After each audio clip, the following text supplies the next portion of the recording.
আসসালামু আলাইকুম। Free online স্কুলে সবাইকে স্বাগতম। আশা করি তোমরা ভালো আছো, আমিও ভালো আছি। রসায়ন প্রথম পত্রের গুণগত রসায়নের আমরা প্রতিদিনের মতোই আলোচনা করতাম। আজকেও আলোচনার বিষয়বস্তু হচ্ছে আমার গুণগত রসায়নের কোয়ান্টাম সংখ্যা। তো প্রথমেই যেটা জিনিস বুঝতে হবে যে আসলে কোয়ান্টাম সংখ্যাটা কি, কোয়ান্টাম সংখ্যা কি কি, কত প্রকার, এবং এইখান থেকে আমরা কি শিখতে পারবো। ঠিক আছে, তাহলে আমি জানানোর চেষ্টা করব। অ্যাকচুয়ালি কোয়ান্টাম সংখ্যার ডেফিনেশনটা অনেক বড়। এটাকে সুন্দরভাবে উপস্থাপন করার জন্য আগে কোয়ান্টাম সংখ্যা কত প্রকার সেটা আমি লিখবো, ডেফিনেশনটা লিখে দেবো, তাই একবারে তোমাদের মুখস্থ হয়ে যাবে। না হলে মুখস্থ করতে গেলে অনেক কষ্ট হয়। ওকে, তাহলে অ্যাকচুয়ালি প্রধান কোয়ান্টাম সংখ্যা, প্রধান কোয়ান্টাম সংখ্যা 2, সহকারী কোয়ান্টাম সংখ্যা 3, চৌম্বকীয় কোয়ান্টাম সংখ্যা, স্পিন কোয়ান্টাম সংখ্যা, স্পিন কোয়ান্টাম সংখ্যা। তাহলে কোয়ান্টাম সংখ্যা 4 প্রকার: প্রধান কোয়ান্টাম সংখ্যা, সহকারী কোয়ান্টাম সংখ্যা, চৌম্বকীয় কোয়ান্টাম সংখ্যা, স্পিন কোয়ান্টাম সংখ্যা। এর কাজ কি? সহকারী কোয়ান্টাম সংখ্যার কাজ কি, প্রধান কোয়ান্টাম সংখ্যার কাজ কি, চৌম্বকীয় কোয়ান্টাম সংখ্যার কাজ কি, স্পিন কোয়ান্টাম সংখ্যার কাজ কি, এটা জানলেই আমি ডেফিনেশনটা সুন্দরভাবে উপস্থাপন করতে পারবো। দেখো, প্রধান কোয়ান্টাম সংখ্যার কাজ, প্রধান কোয়ান্টাম সংখ্যার কাজ এটার হচ্ছে এরকম যে কক্ষপথ বা শক্তি স্তরের আকার। তাহলে প্রধান কোয়ান্টাম সংখ্যা থেকে কি জানা যায়? যে কোনো পরমাণুর ইলেকট্রনের কক্ষপথের বা শক্তি স্তরের আকার, কক্ষপথ বা শক্তি স্তরের আকার। ঠিক আছে, সহকারী কোয়ান্টাম সংখ্যা থেকে কি জানতে পারি? উপস্তরটির আকৃতি, উপস্তরটির আকৃতি। এটা কি? উপস্তরের অরবিটালের ত্রিমাত্রিক বিন্যাস, ত্রিমাত্রিক অরবিটালের ত্রিমাত্রিক দিক বিন্যাস, অরবিটালের ত্রিমাত্রিক দিক বিন্যাস। আর এখান থেকে বুঝতে পারি পরমাণুর পারমাণবিক বর্ণালী। ঠিক আছে, এই বর্ণালী। তাহলে কোয়ান্টাম বলবিদ্যা অনুসারে পরমাণুর ইলেকট্রনের, ঠিক আছে, ইলেকট্রনের কক্ষপথ বা শক্তি স্তরের আকার, আর উপস্তরটির আকৃতি এবং অরবিটালের ত্রিমাত্রিক দিকবিন্যাস, এই 3টি রাশি জানলাম। এবং চতুর্থ যে রাশিটা আছে স্পিন কোয়ান্টাম সংখ্যা, সেটার সাহায্যে আমরা পারমাণবিক বর্ণালীর শুকনো গঠন বিন্যাস সম্পর্কে আলোচনা আসবে। ঠিক আছে, তাহলে প্রধান কোয়ান্টাম সংখ্যা আমরা লিখতে পারি যে যার সাহায্যে কোনো পরমাণুর ইলেকট্রনের কক্ষপথ বা শক্তি স্তরের আকার এবং উপস্তরটির আকৃতি, অরবিটালের ত্রিমাত্রিক দিকবিন্যাস এবং পারমাণবিক বর্ণালীর শুকনো গঠন বিন্যাস সম্পর্কে আলোচনা, বিন্যাস সম্পর্কে জানা যায়, সেটাকেই বলা হয় কোয়ান্টাম সংখ্যা। তাহলে কোয়ান্টাম সংখ্যাটা কি? আবারও বলি যে কোয়ান্টাম সংখ্যাটা হলো, কোয়ান্টাম বলবিদ্যা থেকে আসে এখান থেকে। তাহলে কোয়ান্টাম বলবিদ্যা অনুসারে পরমাণুর ইলেকট্রনের কক্ষপথ বা শক্তি স্তরের আকার এবং উপস্তরটির আকৃতি এবং অরবিটালের ত্রিমাত্রিক দিকবিন্যাস এবং পারমাণবিক বর্ণালীর শুকনো গঠন বিশ্লেষণের জন্য ইলেকট্রনের অক্ষ বরাবর ঘূর্ণন প্রকাশক যেখান থেকে জানা যায় সেটাই হবে কোয়ান্টাম সংখ্যা। ঠিক আছে, তাহলে আমি এই কোয়ান্টাম সংখ্যা এর সংজ্ঞাটি সুন্দরভাবে লিখে দিব, তোমরা তুলে নিবে। তাহলে তোমরা জানো যে কি কি জানলাম, বলো। প্রধান কোয়ান্টাম সংখ্যা থেকে আমরা কি জানলাম? প্রধান কোয়ান্টাম সংখ্যা থেকে কক্ষপথ বা শক্তি স্তরের আকার। সহকারী কোয়ান্টাম সংখ্যা থেকে কি জানা যায়? আকৃতি জানা যায়, উপস্তরটির আকৃতি। আর চৌম্বকীয় কোয়ান্টাম সংখ্যা থেকে কি জানা যায়? অরবিটালের ত্রিমাত্রিক বিন্যাস। আর স্পিন কোয়ান্টাম সংখ্যা থেকে কি জানা যায়? পারমাণবিক বর্ণালীর শুকনো বিশ্লেষণ। ঠিক আছে, তাহলে এই সংজ্ঞাটা, ঠিক আছে, এই কোয়ান্টাম বলবিদ্যা অনুসারে পরমাণুর ইলেকট্রনের ইলেকট্রনের কক্ষপথের বা শক্তি স্তরের আকার, তারপর এটা শক্তি স্তরের আকার কোথা থেকে জানা যায়? প্রধান কোয়ান্টাম সংখ্যা থেকে। সহকারী কোয়ান্টাম সংখ্যা থেকে কি জানা যায় বলো? এখান থেকে আমরা সহকারী কোয়ান্টাম সংখ্যা থেকে উপস্তরটির আকৃতি, উপস্তরটির আকৃতি, ঠিক আছে, এবং উপস্তর আকৃতি। আর চৌম্বকীয় কোয়ান্টাম সংখ্যা থেকে আমরা কি জানতে পারি? যে উপস্তরটির অরবিটালের উপস্তরটির অরবিটালের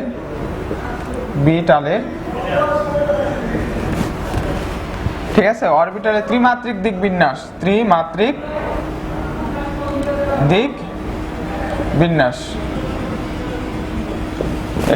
ঠিক আছে, ত্রিমাত্রিক দিক বিন্যাস নির্দেশক, এই নির্দেশক সম্পর্ক, পরস্পর সম্পর্কযুক্ত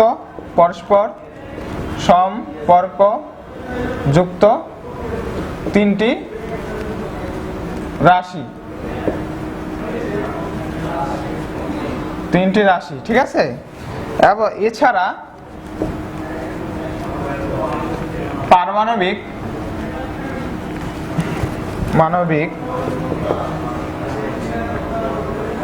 বর্ণালী, ঠিক আছে, বর্ণালী শুকনো গঠন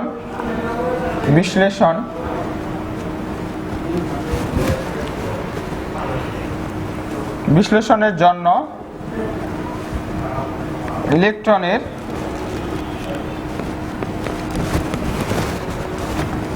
অক্ষ বরাবর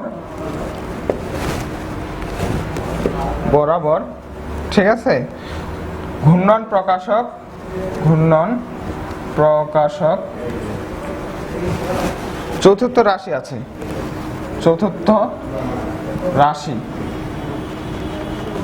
আছে, ঠিক আছে। এই চারটি রাশিকে,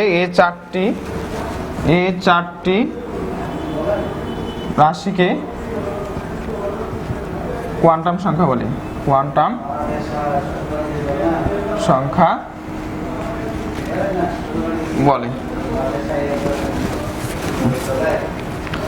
তাহলে কোয়ান্টাম সংখ্যার সংজ্ঞাটা দেখতে পাচ্ছ অনেক বড়। তাহলে এটা সুবিধা হবে তখনই যদি প্রধান কোয়ান্টাম সংখ্যার কাজটা জানা যায়, সহকারী কোয়ান্টাম সংখ্যা এবং চৌম্বকীয় এবং স্পিন। আশা করি বুঝতে পারছো। আজকে আমি নবম পর্ব চলতেছে তোমাদের। নবম পর্বে এই ডিটেলস আলোচনা করব। প্রধান কোয়ান্টাম সংখ্যাকে কি দ্বারা প্রকাশ করা হয়, কাকে বলে, এগুলো সব লিখবো। আশা করি বুঝতে পারবা। মনোযোগ সহকারে দেখো। তাহলে দেখো প্রধান কোয়ান্টাম সংখ্যা দেখো, প্রধান কোয়ান্টাম সংখ্যা একে এন দ্বারা প্রকাশ করা হয়, ঠিক আছে। তাহলে এই নিউক্লিয়াসের বাইরে কি আছে? সুনির্দিষ্ট কক্ষপথ। এই সুনির্দিষ্ট কক্ষপথের ক্রমিক সংখ্যাগুলোকেই বলা হয় কি?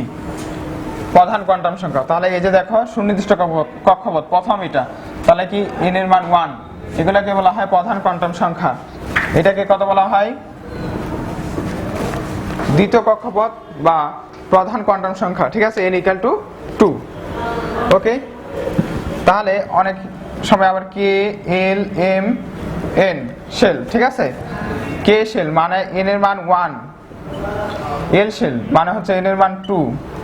এটা m শেল যদি হয় তাহলে n এর মান হবে 3, আর n শেল হলে n এর মান হবে 4। আমি বুঝাতে যাচ্ছি এটুকুই যে প্রধান কোয়ান্টাম সংখ্যা অ্যাকচুয়ালি কি? নিউক্লিয়াসকে কেন্দ্র করে যে সুনির্দিষ্ট কক্ষপথ, এইগুলা ক্রমিক সংখ্যাগুলোকেই, এই যে এই ক্রমিক সংখ্যাগুলোকেই বলা হচ্ছে প্রধান কোয়ান্টাম সংখ্যা। আশা করি বুঝতে পারছো। এরপরে আমি পড়াবো সহকারী কোয়ান্টাম সংখ্যা। যেটা না বললেই নয় যে সহকারী কোয়ান্টাম সংখ্যা কিন্তু পুরোপুরি প্রধান কোয়ান্টাম সংখ্যার উপর নির্ভর করে। ঠিক আছে, সহকারী কোয়ান্টাম সংখ্যা। ঠিক আছে, এই সহকারী কোয়ান্টাম সংখ্যা পরমাণুতে ইলেকট্রনের আবর্তনের জন্য প্রধান শক্তি স্তর আছে। এই প্রধান শক্তি স্তরে আরো কয়েকটি খণ্ডে বিভক্ত করা যায়, আরো কতগুলো উপশক্তি স্তর আছে। ঠিক আছে, এই তাহলে ইলেকট্রন প্রধান শক্তি স্তরে যে উপস্তরে আছে, ইলেকট্রন প্রধান শক্তি স্তরের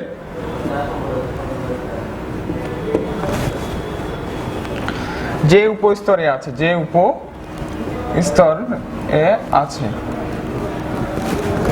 সেটাকেই বলা হচ্ছে সহকারী কোয়ান্টাম সংখ্যা। একে এল দ্বারা প্রকাশ করা হয়, একে এল দ্বারা প্রকাশ করা হয়। ঠিক আছে, যার মান এল এর মান হচ্ছে, দেখো এল এর মান 0 থেকে n-1। এই সহকারী কোয়ান্টাম সংখ্যা থেকে আমরা বলতে পারবো যে উপস্তর কয়টি আছে, তারপর উপস্তরে সর্বোচ্চ ইলেকট্রন ধারণ ক্ষমতা, এগুলো আমরা বলতে পারবো। ঠিক আছে, এই আমার এল এর মান খুবই ইম্পর্টেন্ট। যে কোনো পরমাণুর ক্ষেত্রে এল এর মানটা অবশ্যই ইম্পর্টেন্ট, n+l এর মানটা অবশ্যই ইম্পর্টেন্ট, যেখানে n+l এর মানের উপর ভিত্তি করে আফবাও নীতি প্রদান করেন। ঠিক আছে, এই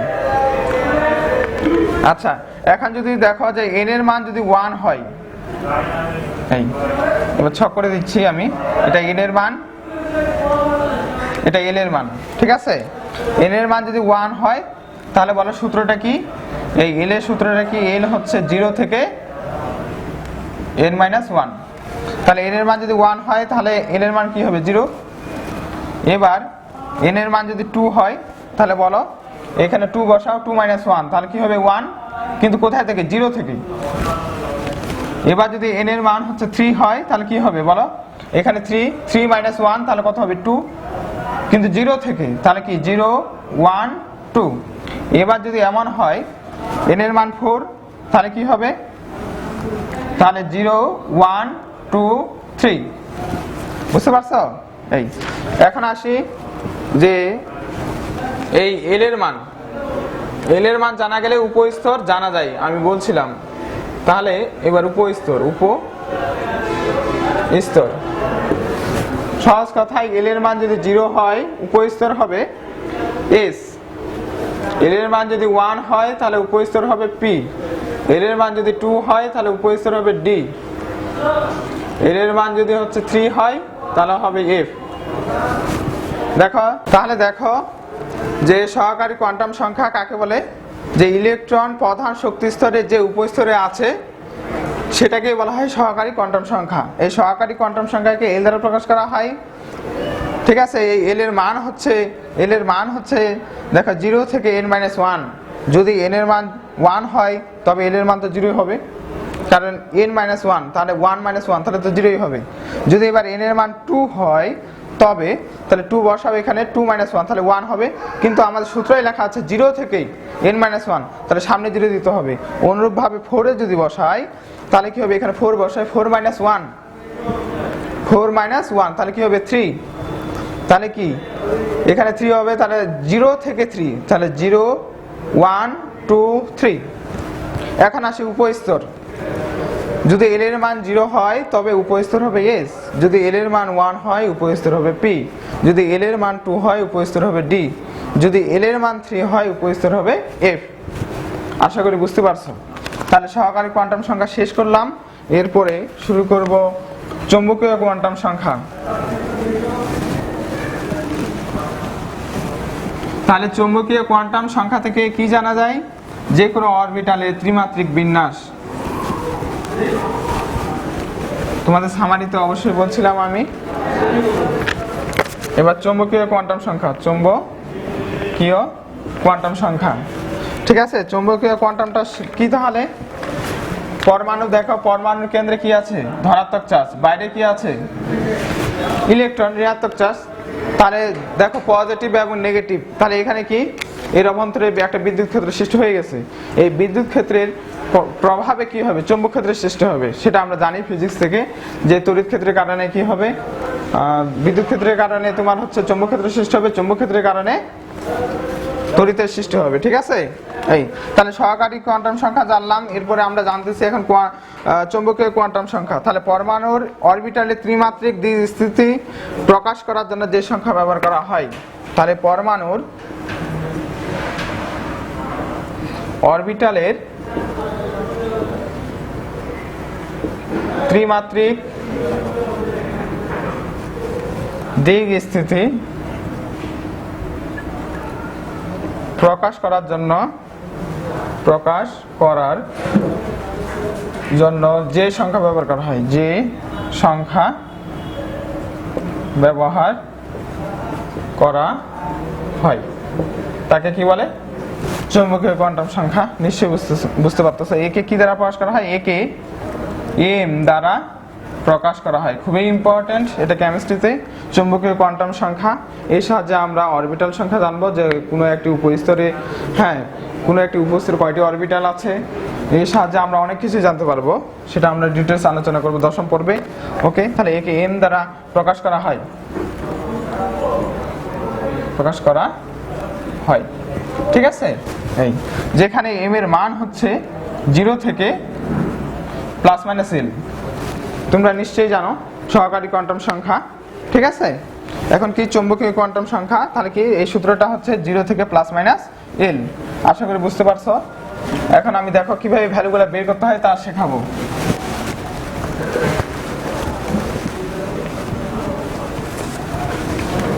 খুব মনোযোগ সহকারে দেখবে, কারণ কেমিস্ট্রি এটা বেসিক, ঠিক আছে।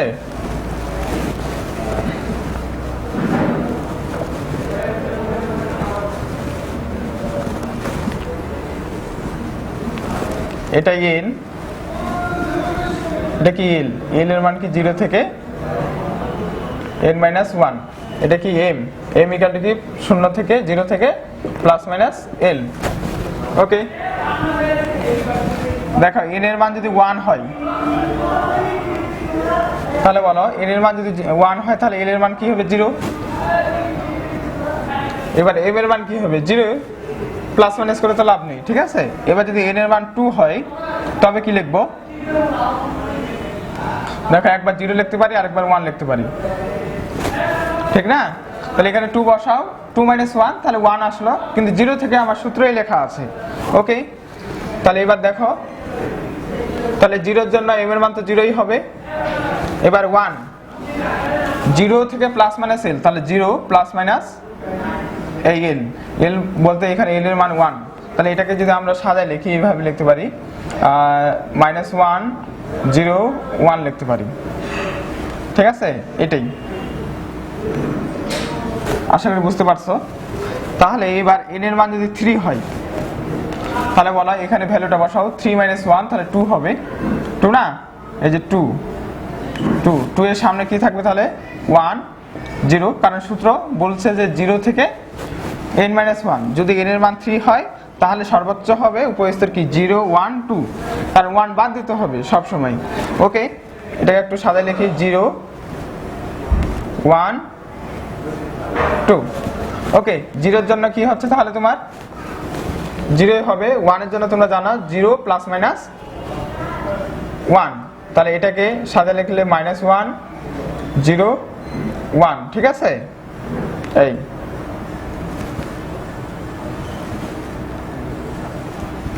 এবার যদি 2 হয় তাহলে কি 0 প্লাস মাইনাস 1 প্লাস মাইনাস 2, কারণ এখানে লিখছি দেখো 0 থেকে প্লাস মাইনাস এল। যদি এল এর মান 2 হয় তার মানে তোমাকে আবার 0 থেকে শুরু করতে হবে, 0 1 2, তাহলে 0 প্লাস মাইনাস 1 প্লাস মাইনাস 2। এটাকে সাজায় লিখলে কি হবে, -2 -1 0 1 2, ঠিক আছে। এই আশা করি বুঝতে পারছো এটা কিভাবে বের করলাম, ঠিক আছে।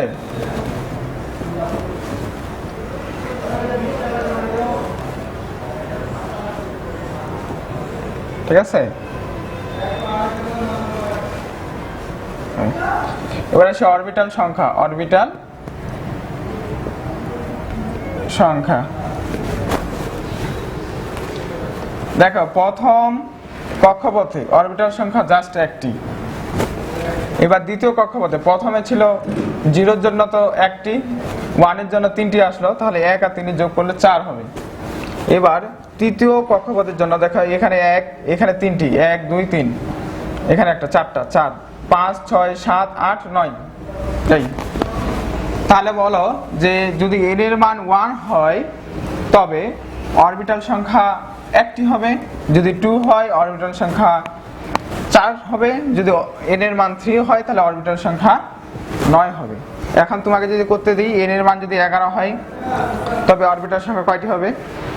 বুঝতেই পারতেছো মিনিমাম আধা ঘন্টা লাগবে। তো এটাকে সহজভাবে উপস্থাপন করার জন্য দেখো তোমরা যদি এই লটা ফলো করো যে n স্কয়ার মানে কক্ষপথের উপরে যদি স্কয়ার করে দেওয়া যায় যা আসবে তাই হবে অরবিটাল সংখ্যা। তাহলে n এর মান যদি 1 হয় তাহলে অরবিটাল সংখ্যা হবে 1 এর উপর স্কয়ার দাও তাহলে 1। যদি কক্ষপথের সংখ্যা 2 হয় তবে অরবিটাল সংখ্যা 2 এর উপর স্কয়ার করো তাহলে কত হবে? 2 স্কয়ার করলে 4 হবে। যদি 3 হয় তবে 3 এর উপর স্কয়ার করো তাহলে কি হবে? 9। সুতরাং তোমাকে বলছে যে n যদি 11 হয় তবে অরবিটাল সংখ্যা বের করো। ঠিক আছে, তাহলে তোমরা এটা চেষ্টা করবে। ঠিক আছে, বের করতে অনেক সময় লাগবে, মিনিমাম 20 মিনিট থেকে 30 মিনিট লাগতে পারে। তো এটা আমরা সহজেই করতে পারি যে অরবিটাল সংখ্যা হবে n স্কয়ার। তাহলে কি হবে? 11 স্কয়ার, 11 গুণ করলে কত হবে? 121টি। ঠিক আছে, তাহলে এটা আমরা সহজভাবেই বলতে পারি যে কক্ষপথের উপরে স্কয়ার করে দিলে যা হবে তাই হবে অরবিটাল সংখ্যা। আশা করি বুঝতে পারছো। তাহলে এরপর আমরা জানবো যে যদি n এর মান 4 হয়, এই 4 পর্যন্ত তোমাদের বই করা আছে, তোমরা পঞ্চম এবং ষষ্ঠ পর্যন্ত করবা। যে আমার মনে আছে স্পষ্ট, ঢাকা ইউনিভার্সিটি 2014-এ অ্যাডমিশন টেস্টে বলছিল n এর মান যদি 5 হয় তবে অরবিটাল সংখ্যা কয়টি। ঠিক আছে, তাহলে এটা বের করতে যাই আমার কোশ্চেন পেপারে একেবারে মনে করো জায়গায় ছিল না। তো এটা সহজভাবে বলা যায় যে কক্ষপথ এখানে দেওয়া আছে 5, তাহলে অরবিটাল সংখ্যা কয়টি হবে? 25টি। তোমরা এটা চেক করবা, যদি না হয় তাহলে আমি করে দিব, আমি চতুর্থ পর্যন্ত করে দিব। যদি n এর মান 4 হয় তাহলে অরবিটাল সংখ্যা কয়টি হবে? এই পর্যন্ত আজকে আমার নবম পর্ব। ঠিক আছে, তাহলে দেখো যদি 4 হয় তাহলে l এর মান কত হবে? 0 1 2 3।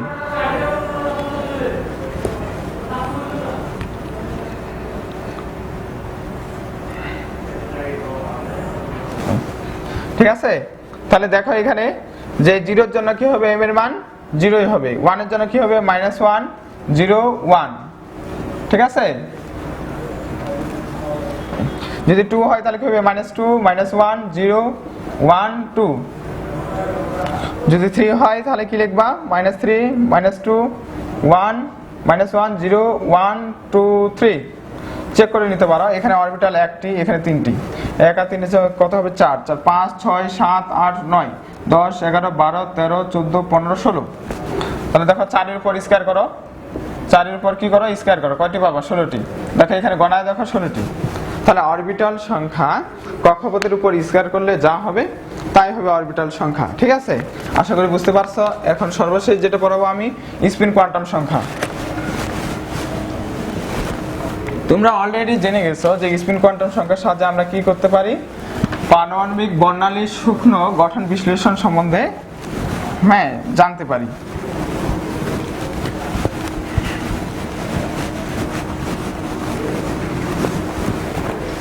তাহলে দেখো এখন স্পিন কোয়ান্টাম সংখ্যা হলো ইলেকট্রনের স্পিন বর্ণনার জন্য যে কোয়ান্টাম সংখ্যা ব্যবহার করা হয় তাকে বলা হয় স্পিন কোয়ান্টাম সংখ্যা। স্পিন কোয়ান্টাম সংখ্যাকে a দ্বারা প্রকাশ করা হয়। স্পিন কোয়ান্টাম সংখ্যা তাহলে কি? এখানে ইলেকট্রনের স্পিন বর্ণনার জন্য যে কোয়ান্টাম সংখ্যা ব্যবহার করা হয়, যে কোয়ান্টাম সংখ্যা ব্যবহার করা হয় তাকে স্পিন কোয়ান্টাম সংখ্যা বলে। একে এস দ্বারা প্রকাশ করা হয়,